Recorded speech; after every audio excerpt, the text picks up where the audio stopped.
चलिए दोस्तों, तो इससे पहले के वीडियो में मैंने आपको पौधे में भोजन और जल का वहन कैसे होता है इसके बारे में बताया था, है ना।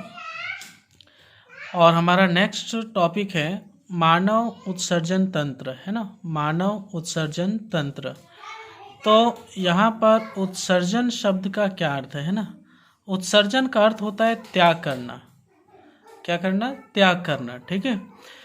तो आप जानते हैं कि मानव जो है जिंदा रहने के लिए भोजन करते हैं। तो भोजन करने के बाद भोजन में जो विशिष्ट घटक पाए जाते हैं जैसे कार्बोहाइड्रेट्स, प्रोटीन, वसा, विटामिन्स, है ना, इन सब का शरीर के द्वारा अवशोषित कर लेने के बाद जो वर्ज्य पदार्थ बचते हैं यानी कि बेकार पदार्थ, है ना, उन्हें शरीर से निष्कासित करना बहुत ही जरूरी हो जाता है। उसे ही कहते हैं हम लोग उत्सर्जन, है ना।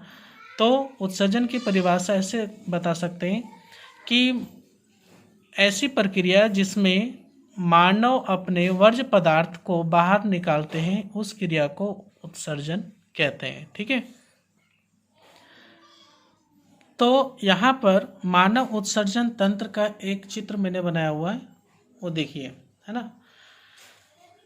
सवाल यहाँ पर आ सकता है कि मानव उत्सर्जन तंत्र का चित्र बनाएं। जब ऐसा आए तो आपको ये चित्र बनाना पड़ेगा। ठीक है। और ये चित्र में सिर्फ 4 बातें आपको नोट कर लेनी है। ये क्या है? विर्क है, ये मूत्रवाहिनी है, और ये मूत्राशय, और ये मूत्रमार्ग। ठीक है। ये 4 बातें 1 2 3 4। ठीक है। ये 4 बातें जो है आपको नोट कर लेनी है। हाँ, और ये डायग्राम आपको बनानी पड़ेगी। अब आइए हम लोग देखते हैं कि यहाँ पर विर्क का क्या काम है ना। तो विर्क का काम है कि रक्त में से जो हमारे वर्ज्य पदार्थ हैं उन्हें अलग करना। जिस प्रकार से पेड़ पौधे में उनका यदि हम वर्ज्य पदार्थ जानना चाहें तो आप जानते हैं कि सबसे पहला है O2 यानी ऑक्सीजन। वो क्या करता है? यूजलेस ही है ना, वो बेकार ही है। CO2, H2O। ठीक है। ये जो उनका है, ये उनका है विशेष मतलब वर्ज्य पदार्थ, बेकार का। इसी प्रकार मानव में जो है कुछ वर्ज्य पदार्थ होते हैं जिनका अलग होना बहुत ही आवश्यक होता है। ठीक है। तो रक्त में जो पदार्थ मिले होते हैं, ठीक है, उन्हें अलग कौन करता है? विर्क। और विर्क जब अलग करता है तो समझ लीजिए कि रक्त में से बहुत सारे पदार्थ होते हैं जैसे कि अमीनो अम्ल, है ना, अमीनो अम्ल जिसको कहते हैं हम लोग। ठीक है।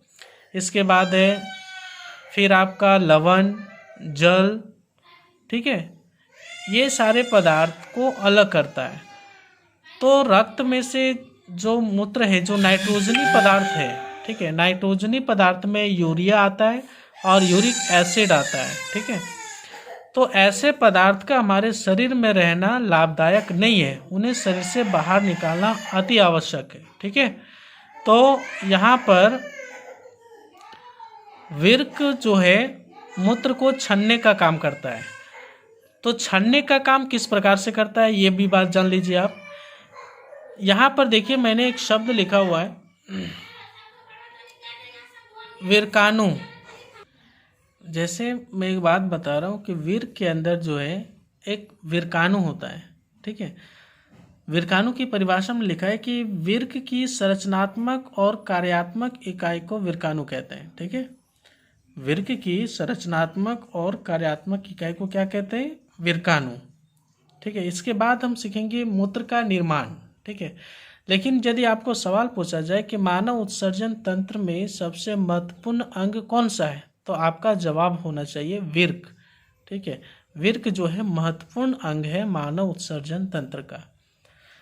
तो यहाँ पर यदि आपसे पूछा जाए कि मूत्र का निर्माण कैसे होता है, तो मूत्र का निर्माण जो है कोशिका गुच्छ निस्यंदन और पुनरवशोषण के द्वारा होता है।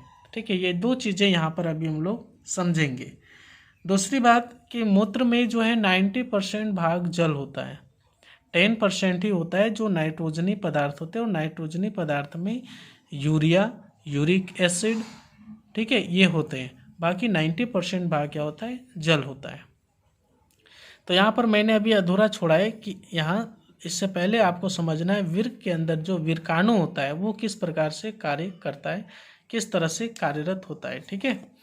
तो यहाँ पर देखिए, ये आपका एक विर्काणु है ना, क्या है ये, विर्काणु।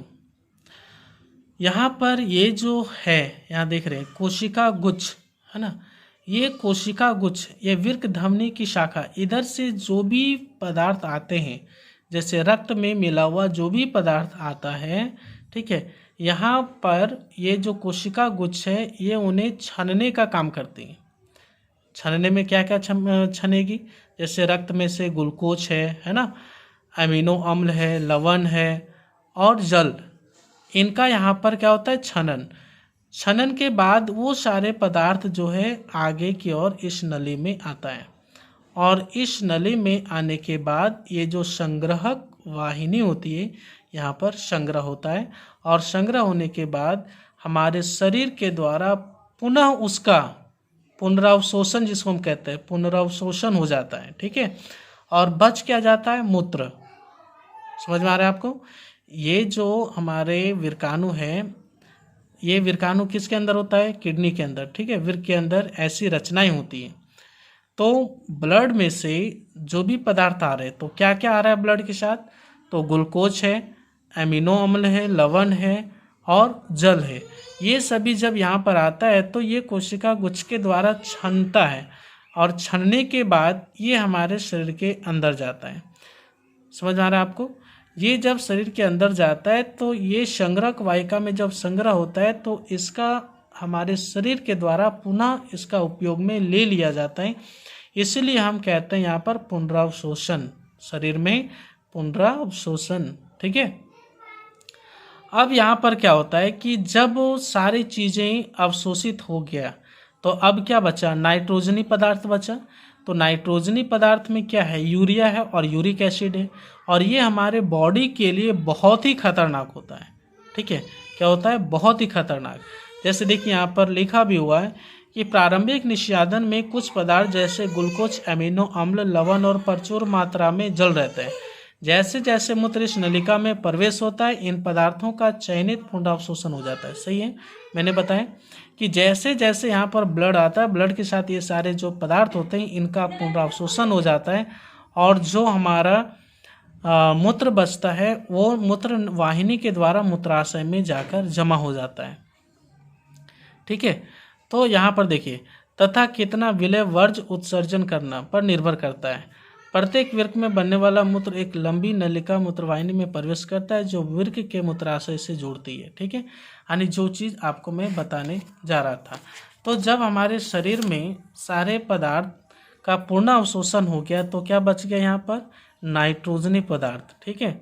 और नाइट्रोजनी पदार्थ में मुख्य रूप से क्या होता है, यूरिया, यूरिक एसिड और जल की मात्रा होती है, और 90% भाग जल होता है मूत्र में, ठीक है। तो अब यहाँ से जैसे जैसे एक्टिविटीज़ होता रहता है हमारे बॉडी में, यहाँ से जो मूत्र बनता है, जो मूत्र बच गया और बाकी का भाग क्या हुआ, हमारे शरीर के द्वारा अवशोषित कर लिए गए।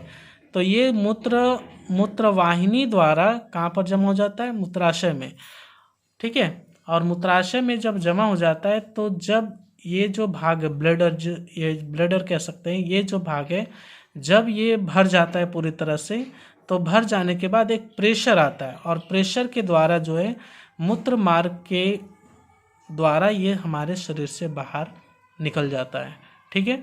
और इस प्रकार से मूत्र का विसर्जन होता है, उसे हम अपने शरीर से बाहर निकालते हैं, और ये बहुत ही आवश्यक है क्योंकि ऐसे हानिकारक पदार्थ यदि हमारे बॉडी में रहता है तो वो बहुत ही नुकसान करता है, ठीक है। कभी कभी ऐसा होता है कि लोगों की किडनी फेल हो जाती है, तो किडनी फेल हो जाने के बाद क्या होता है कि हमारे जो रक्त है, रक्त में जो भी पदार्थ है उनका पुनरावशोषण नहीं हो पाता, और रक्त में से जो नाइट्रोजनी पदार्थ है ना, उसका भी अलग नहीं हो पाता क्योंकि किडनी तो फेल है। तो किडनी फेल होने से ये नाइट्रोजनी पदार्थ हमारे शरीर के विभिन्न हिस्सों में मिल जाता है और हमारी बॉडी में सूजन आ जाती है, और सूजन आने के बाद आप किडनी फेल हो जाने के बाद आप लगभग 2 से 3 दिन तक जीवित रह सकते हैं, इससे ज़्यादा नहीं, क्योंकि हमारे पूरे शरीर में जो है ये नाइट्रोजन पदार्थ फैल जाता है और जिनसे हमारी मौत हो जाती है। ठीक है, तो ये है किडनी बराबर। किडनी से मूत्रवाहिनी के द्वारा मूत्राशय में जमा होता है और मूत्र मार्ग के द्वारा बाहर निकालते हैं, लेकिन एक निश्चित समय पर। क्यों? क्योंकि जब ऊपर से प्रेशर होता है, ये भरा होता है, लेकिन ऊपर से जब मूत्र नीचे की ओर आता है तो यहाँ पर एक प्रेशर होता है, और प्रेशर से ये मार्ग खुलने के बाद ये शरीर से बाहर निकालते हैं। ठीक है, तो ये वीडियो इस चैप्टर का लास्ट वीडियो है। अब हम लोग अगले वीडियो में नए चैप्टर पढ़ेंगे।